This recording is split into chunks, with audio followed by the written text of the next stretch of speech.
جو تمہارے اوپر کوئی مصیبت آتی ہے وہ تمہارے ہاتھوں کی کمائی ہے، تمہاری اپنی کرتوتوں کا نتیجہ ہے، اور اللہ تعالیٰ بہت ساری چیزوں سے درگزر فرماتا ہے۔ یہ اس کی کرم نوازی ہے کہ وہ درگزر فرماتا ہے اور کبھی کبھی گرفت کرتا ہے۔ اگر وہ ہر کوتاہی پر گرفت کرنے لگے تو قرآن مجید میں ایک دوسرے مقام پہ ارشاد فرمایا کہ لوگوں کے ظلم کی وجہ سے، بے جا کاموں کی وجہ سے اللہ اگر گرفت کرنے لگے تو زمین کی چھاتی پر ایک چوپایا بھی زندہ نہ بچ پائے۔ تو اللہ جل شانہ اپنے بندوں کو معاف بھی فرماتا ہے اور ان کی گرفت بھی کرتا ہے۔ پچھلی امتیں جب گناہوں میں مبتلا ہوتی تو ان کو تنبیہات کی جاتی، ان کو سمجھایا جاتا انبیاء علیہ السلام کے ذریعے سے، اور انہیں چھوٹے عذاب کے جھٹکے دے کر کے تنبیہ کی جاتی۔ لیکن جب وہ قومیں نہ سنبھلتی تو اللہ تعالیٰ جل شانہ ان کے اوپر عذاب استیصال نازل کرتا۔ عذاب استیصال یہ ہے کہ وہ قومیں وجود سے مٹا دی جاتی۔ اس امت پر اگرچہ یہ کتنے بڑے جرم ہی کیوں نہ کریں، ان پر عذاب استیصال نہیں آئے گا۔ اللہ کے محبوب صلی اللہ علیہ وآلہ وسلم کا پاکیزہ وجود اور حضور کی رحمت کی تنی ہوئی چادر ہمارے لیے بچاؤ کی ضامن بن جاتی ہے، اور ہم اللہ تعالیٰ کی طرف سے آنے والے عذابوں سے بچ جاتے ہیں۔ کفار مکہ نے باقاعدہ مطالبہ کیا، اے اللہ اگر تیرا یہ رسول سچا ہے فامطر علینا حجارۃ من السماء، تو آسمان سے ہمارے اوپر پتھر نازل کر۔ تو حضور صلی اللہ علیہ وآلہ وسلم کہ رب نے کیا جواب دیا؟ وما کان اللہ لیعذبہم وانت فیہم۔ محبوب، اللہ کی یہ شان نہیں ہے کہ تو ان کے اندر رہتا ہو اور میں ان پر عذاب نازل کروں۔ حالانکہ پچھلی امتوں پر عذاب نازل ہوا اور یہ امت خود عذاب مانگ رہی ہے۔ کفار نے عذاب طلب کیا لیکن کہا کہ محبوب تیری وجہ سے میں ان پر عذاب نازل نہیں کروں گا، اگر ان کی رحمت نہ ہو درمیان میں ابھی آگ لگ جائے دونوں جہاں میں۔ تو وہ عذاب استیصال جو قوموں کے وجود کو مٹا دیتا ہے، امت مصطفیہ پر، حضور علیہ السلام کے غلاموں پر وہ کبھی بھی نہیں نازل ہوگا۔ لیکن آزمائشی ابتلائیں اور سزائیں ان کو وقفے وقفے سے دی جاتی ہیں تاکہ یہ سنبھل جائیں اور اپنے اعمال کو درست کریں اور اپنا محاسبہ کریں۔ اگر وہ اس کے باوجود بھی نہ سمجھیں تو اللہ تعالیٰ جل شانہ کی سخت ناراضگی کا موجب ہے۔ اہل ایمان پر جو ابتلائیں آتی ہیں، جو آزمائشیں آتی ہیں، اس پر جب وہ صبر کرتے ہیں اور اللہ کی طرف رجوع کرتے ہیں تو ان کو اس کا اجر اور اس کا صلہ دیا جاتا ہے۔ حضور نبی رحمت صلی اللہ علیہ وآلہ وسلم نے ارشاد فرمایا کہ مومن کے پاؤں میں کانٹا بھی چبھتا ہے تو وہ بھی اس کے گناہوں کا کفارہ بنتا ہے، وہ بھی اس کے لیے بہتری کا ضامن بن جاتا ہے۔ تو جو وبائیں آتی ہیں، تکلیفیں آتی ہیں، تو وہ اس کے لیے بہتری کی ضامن ہوتی ہے۔ اسی لیے تو وباؤں سے جو اللہ پر یقین رکھتے ہوئے انتقال کرتے ہیں وہ شہید کے زمرے میں آتے ہیں۔ کتنا بڑا درجہ ہے شہادت کا، لیکن ان کو یہ نصیب ہوتا ہے۔ وہ اپنے آپ کا محاسبہ کرتے ہیں۔ کیسے ہمیں پتہ چلے کہ جو مصیبت ہمارے اوپر آئی ہے وہ سزا ہے یا ابتلا ہے؟ تو علماء نے کہا کہ جو وبا، جو مصیبت، جو تکلیف تمہیں پہنچتی ہے اس پر اگر تمہیں اللہ کی طرف رجوع نصیب ہوتا ہے تو وہ ابتلا ہے، اس سے تمہارے درجے بلند ہوں گے، تمہارے گناہ مٹیں گے۔ اور اگر ان آزمائشوں، ان امتحانات اور ان وباؤں کے باوجود بھی تمہارا اللہ کی طرف رجوع نہیں ہوتا اور تم اسی طرح اپنی زندگی کو گزارتے ہو جس طرح اس سے قبل گزارتے ہو، تو وہ تمہارے لیے سزا ہے۔ تو مجھے اور آپ کو اس موقع پر دیکھنا ہوگا کہ ہم کس مرحلے سے گزر رہے ہیں، ہماری کیفیت باطن کیا ہے۔ کیا یہ خوف و ہراس کا عالم اور یہ وبائی امراض اور اس وقت پوری دنیا کے اوپر جو کیفیت ہے وہ ہمارے لیے اللہ کی قربت کا سبب بن رہی ہے، رجوع اللہ کا ذریعہ بن رہی ہے، توبہ و استغفار کا سبب بن رہی ہے؟ ہم اللہ تعالیٰ جل شانہ کی قربت حاصل کرنے کے لیے کوشاں ہو گئے ہیں، یا کہ ہمارے رویے، ہمارا طرز زندگی اور ہمارا انداز معاشرت بالکل تبدیل نہیں ہوا، اور ہم جس طرح کی زندگی پہلے گزار رہے تھے اس طرح کی ہی زندگی بسر کر رہے ہیں، تو پھر یہ ہمارے لیے سزا ہے، ورنہ ہمارے لیے ابتلا ہے، آزمائش ہے، امتحان ہے، اور ہم اس میں اللہ کی قربت کے ذریعے سے اللہ کی پناہ میں آ کے سرخرو ہو رہے ہیں، کامیاب اور بامراد ہو رہے ہیں۔ یہاں ہمیں دیکھنا ہوگا کہ اس وقت سسکتی انسانیت کے لیے ہمارا رویہ کیا ہے۔ کیا ہم نے اشیاء خرد و نوش سے لے کر کے ضروری ادویات تک اور انسانی ضرورت کے لیے اس وبا سے بچنے کے لیے جو ماسک پہنا جاتا ہے اس کو حصول زر کا ذریعہ بنایا، یا کہ ہم انسانیت کی خدمت کے لیے اس وقت میدان عمل میں موجود ہیں؟ تو ہم اپنے عمل سے، اپنے رویے سے اپنے آپ کو جج کر سکتے ہیں، اپنے آپ کو دیکھ سکتے ہیں۔ اقبال نے کہا تھا اپنے دل سے پوچھ، ملا سے نہ پوچھ۔ تو ہمیں اپنے اندر سے فتویٰ ملتا ہے ہم کس جگہ پہ کھڑے ہیں، تو ہمیں اس حوالے سے اپنے آپ کو دیکھنا چاہیے۔ اللہ تعالیٰ جل شانہ نے ہمیں اس ابتلا میں، اس آزمائش میں مبتلا کیا ہے، تو اس میں اس کی حکمت بالغہ کیا ہے ہم نہیں جانتے، لیکن ہم اس کی طرف ہی رجوع کر کے، اس کے حضور عجز کر کے، اپنے گناہوں کی معافی مانگتے ہوئے کثرت استغفار کے ذریعے سے اس میں کامیاب اور سرخرو ہونے کی کوشش کریں۔ اللہ جل شانہ کے محبوب علیہ السلام نے ہمیں مشکلات سے صبر کے دامن کو تھام کر گزرنے کی تلقین کی ہے، اور صبر اجر کا ضامن بنتا ہے، اور اگر بے صبری کے ذریعے سے اور واویلے کے ذریعے سے ہم وقت گزارتے ہیں تو تکلیف تو اس سے کم نہیں ہوتی، لیکن اجر برباد کر بیٹھتے ہیں۔ ہمیں ایسی مشکل گھڑیوں میں صدقہ و خیرات کے ذریعے سے اللہ کی قربت اختیار کرنے کا حکم دیا گیا۔ فرمایا گیا داؤ مرداکم بالصدقہ، اپنے مریضوں کا علاج صدقے سے کرو، تمہارے امراض کا علاج صدقے میں چھپا ہوا ہے۔ جب تم صدقہ کرتے ہو تو مشکلیں ٹلتی ہیں، تکلیفیں دور ہوتی ہیں، اور پھر تضرع کے ساتھ، زاری کے ساتھ، دعاؤں کے ساتھ، التجاؤں کے ساتھ اللہ کے حضور پیش ہو جاؤ۔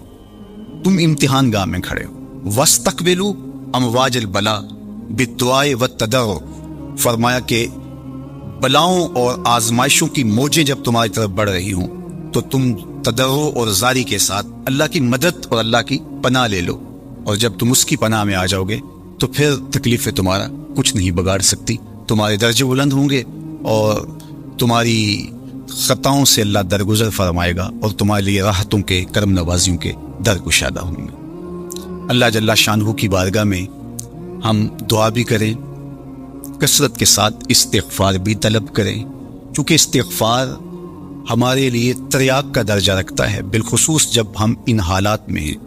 حضرت سیدنا عمر رضی اللہ تعالی عنہ فرماتے ہیں لو نزلت صاعقۃ من السماء ما اصابت مستغفرا، آسمان سے کڑکتی ہوئی بجلیاں بھی نازل ہوں تو جو استغفار کر رہا ہوگا وہ ان سے محفوظ رہے گا۔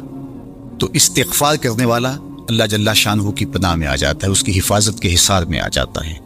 حضرت امام شافعی علیہ رحمہ فرماتے ہیں کہ میری زندگی کا نچوڑ، میں نے جو دین پڑھا ہے، دین سمجھا ہے، تو اس کا خلاصہ یہ ہے کہ ما رأیت انفع للوباء من التسبیح، وباؤں اور ابتلاؤں کے اندر تسبیح سے بہتر میں نے کوئی وظیفہ نہیں پایا ہے۔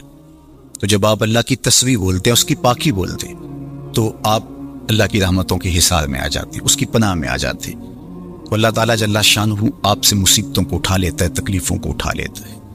تو استغفار طلب کیجئے، اللہ کی تسبیح بولیے، اور قرآن مجید کی کثرت کے ساتھ تلاوت کیجئے۔ آج جب کہ فرصت کے لمحے ہمارے ہاتھ آ ہی گئے ہیں اور ہم کسی وجہ سے گھروں میں بیٹھ ہی گئے ہیں، تو اس موقع پر ہمیں کتاب اللہ کے ساتھ جڑنا چاہیے۔ کتاب اللہ کے ساتھ ہمارا تعلق جتنا مضبوط ہوگا، اللہ پر یقین اتنا ہی پختہ سے پختہ تر ہوتا چلا جائے گا۔ لیکن آج اگر سویر سے لے کر شام تک اور شام سے لے کر سویر تک ہم اپنا وقت یوں ہی برباد کر رہے ہوں اور ہمیں قرآن مجید کھول کر کے پڑھنے کی توفیق بھی میسر نہ آئے، تو پھر اس کا مطلب یہ ہے کہ ہم اس سزا کو کاٹ رہے ہیں، اس ابتلا سے اللہ کی قربت حاصل نہیں کر رہے۔ تو قرآن مجید کی تلاوت ہمیں اللہ کی قربت دیتی ہے، بلکہ ایک روایت میں آیا کہ جو شخص قرآن مجید کی تلاوت میں مشغول رہا اور اس مشغولیت کی وجہ سے اس کو دعا مانگنے کا موقع بھی نہ مل سکا، اللہ اس کو دعائیں مانگنے والوں سے زیادہ عطا فرمائے گا، چونکہ وہ اللہ کے کلام کے اندر مصروف ہو گیا۔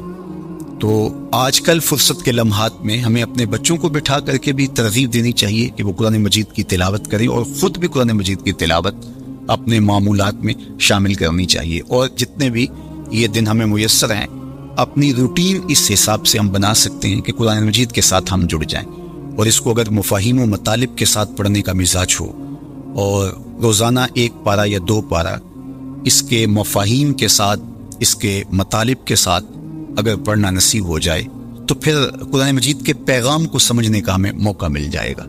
چونکہ یہ کتاب ہمارے آقا و مولا حضور ختم المرتبت صلی اللہ علیہ وآلہ وسلم کی وساطت سے ہمارے نام، ہمارے رب کا پیغام ہے، سندیسہ ہے ہمارے رب کا۔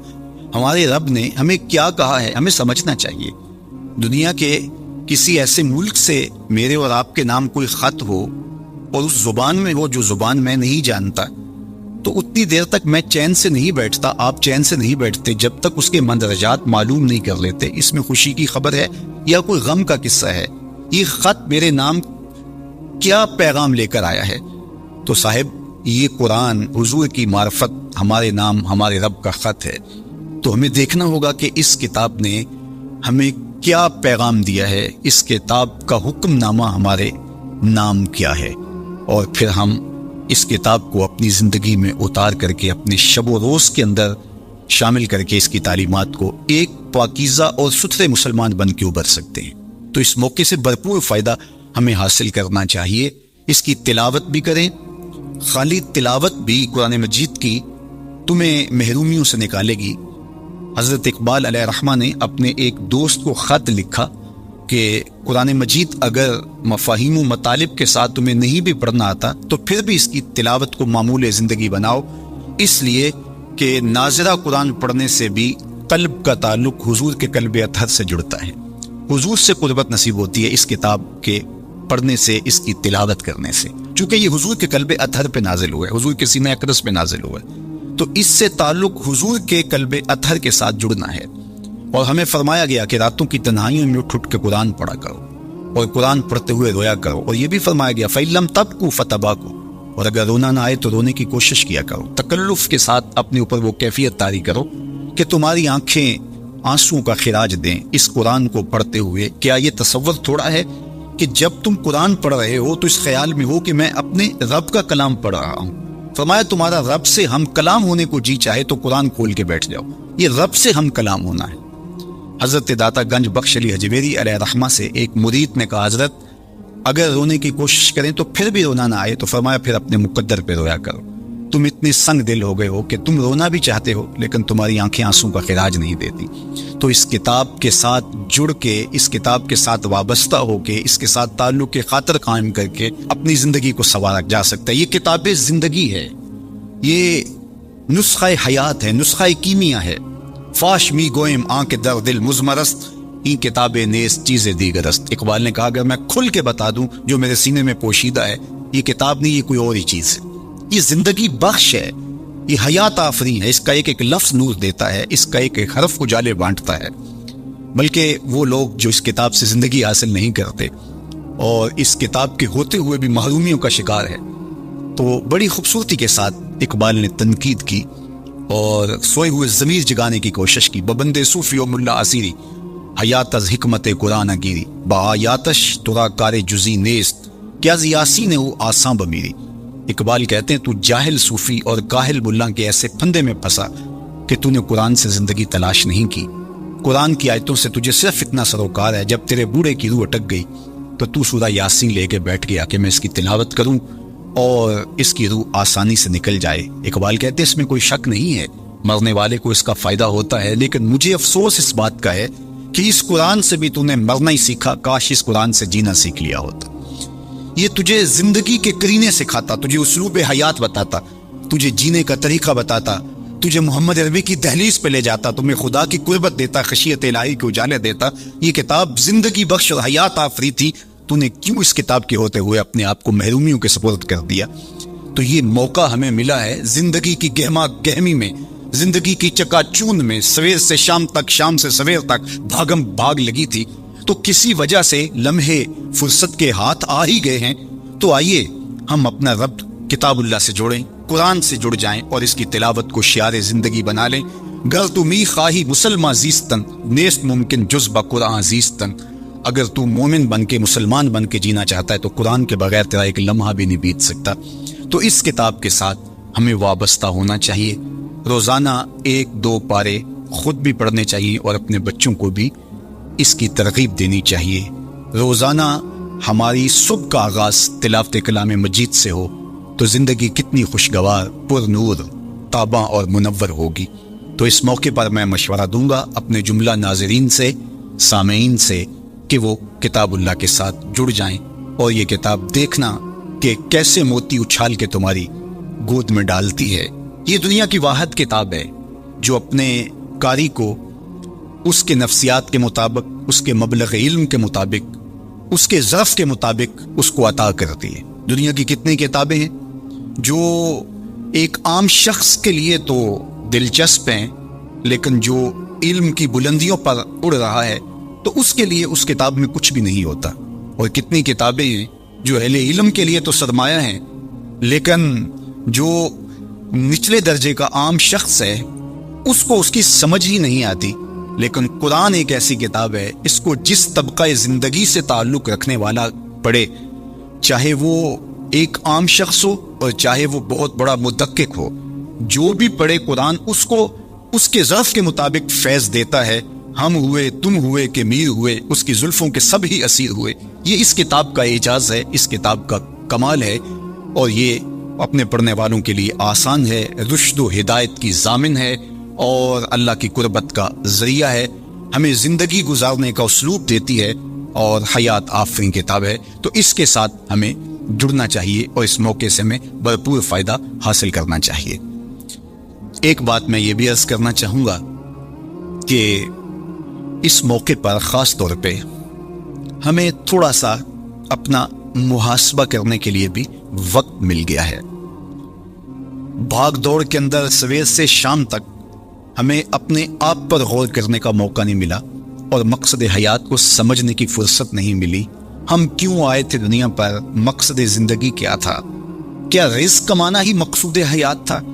چلو حلال ہی صحیح، یہ تو کام چیونٹی بھی کرتی ہے، صبح اپنی بل سے نکلتی ہے، کسی کو ضرر نہیں دیتی، تکلیف نہیں پہنچاتی، حلال رزق جمع کرتی ہے اور شام تک وہ اس کام میں لگی رہتی ہے. موسم برسات کے لیے بھی جمع کرتی ہے، اپنے بچوں کے لیے بھی ضرورت پوری کرتی ہے، کسی کو تکلیف بھی نہیں پہنچاتی. اگر یہی وظیفہ حضرت انسان کا ہے تو پھر انسان میں اور حیوانات میں، بہائم، وحوش، طیور میں فرق کیا ہوا؟ یہ اشرف المخلوقات پہ کس بات پہ ہوا؟ تو کیا یہ انسان کے لیے باعث شرف ہے؟ نہیں، انسان کے لیے شرف کا سبب کوئی اور ہے. اس نے اپنے مقصد کو سمجھنا تھا، آنے کے مقصود کو جاننا تھا. اور جو اپنے مقصود زندگی کو ہی نہیں سمجھ پایا تو قرآن نے ایک مقام پہ ارشاد فرمایا، من کان فی ھذہ اعمی فہو فی الآخرۃ اعمی. جو اس دنیا میں اندھا رہا کل قیامت کے دن بھی نابینا اٹھایا جائے گا. اس سے ان آنکھوں کی بے نوری مراد نہیں ہے، وہ تو حدیث پاک میں آتا ہے جو آنکھوں سے آزمایا گیا، ان 2 محبوب چیزوں سے آزمایا گیا، تو اس کو اللہ تعالیٰ اس کے بدلے میں قیامت کے دن اجر دے گا، صلہ دے گا. دنیا کے اوپر اگر کسی کو بینائی نہیں دی گئی تو کتنی بڑی آزمائش ہے. جہاں اندھیرا ہے، کائنات کی رنگینیاں، خوبصورتیاں، کائنات کا جمال، یہ کیا کچھ ہے کائنات کے اندر، لیکن وہ کچھ نہیں دیکھ پایا. اب وہ ایک عجیب اذیت سے تو گزرتا ہے لمحہ لمحہ، تو اس کا صلہ اس کو اس کے بدلے میں آخرت میں دیا جائے گا. تو یہ نہیں کہ دنیا کے اوپر نابینا تھا کوئی، ان ظاہری آنکھوں میں روشنی نہیں تھی تو قیامت کے دن بھی نابینا اٹھایا جائے، اس کا کیا قصور؟ اس سے مراد دل کا نابینا ہونا ہے.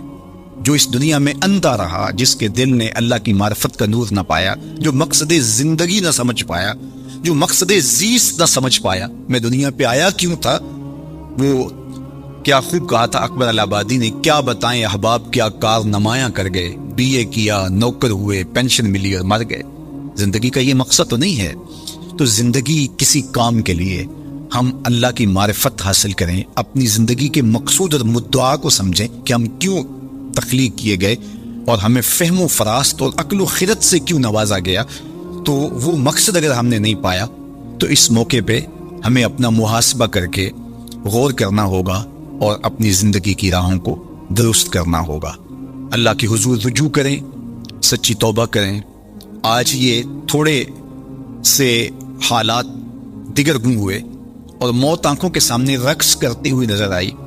ابھی تو ہم نے سوشل میڈیا پہ مختلف لوگوں کی موت کے رقص کو دیکھا، ہم نے الیکٹرانک میڈیا کے اوپر مختلف ممالک کی خبریں دیکھیں اور دل لرزنے لگے، اور جب اپنی آنکھوں کے سامنے ان لوگوں نے یہ مناظر دیکھے ہوں گے تو کیا عالم ان کا ہوگا اور کیا کیفیت ان پر بیتی ہوگی، اور کس کرب سے، کس اذیت سے وہ گزرے ہوں گے۔ اور ہزاروں انسانوں میں سے کوئی ایک شخص آغوش موت میں اترا، اور اس کی سسکیاں اور آخری لمحے، اس کی تڑپ اور اس کی بے چینیاں اور اس کے خاندان کی محرومیاں اور ان کی آنکھوں سے برستے ہوئے آنسو دل لرزا دیتے ہیں۔ تو ذرا 2 لمحوں کے لیے تصور کر لیجئے کہ اربوں انسان ہیں، تو چند ہزار لوگ آغوش موت میں اترے تو ہمارا وجود لرزنے لگا، تو وہ لمحہ کتنا دردناک ہوگا جب یہ زمین بھی لپیٹی جا رہی ہوگی، جب آسمان بھی لپیٹا جا رہا ہوگا، اور ہر ذی روح اس دنیا سے رخصت ہو رہا ہوگا، اور خوف قیامت اور قیامت کا وہ زلزلہ، وہ جھٹکا، اپنے اطراف میں دائیں بائیں آگے پیچھے لاشیں گرتی نظر آئیں گی، اور پھر جسموں کے پرزے اڑتے ہوئے دکھائی دیں گے۔ اذا زلزلت الارض زلزالها واخرجت الارض اثقالها وقال الانسان ما لها یومئذ تحدث اخبارها۔ وہ داروگیر کے لمحے، وہ ایک خوفناک چنگھاڑ اور چیخ، وہ اتنا دردناک لمحہ ہوگا کہ ہول قیامت سے پیدا ہوتے ہوئے بچے کے بال سفید ہو جائیں گے، وہ اتنا دردناک لمحہ ہوگا۔ تو وہ لمحہ بھی آنے والا ہے، اور ہم سب لوگ آغوش موت میں اترنے والے ہیں۔ اگر اس وبا سے میں اور آپ بچ کے نکل بھی جاتے ہیں تو کیا موت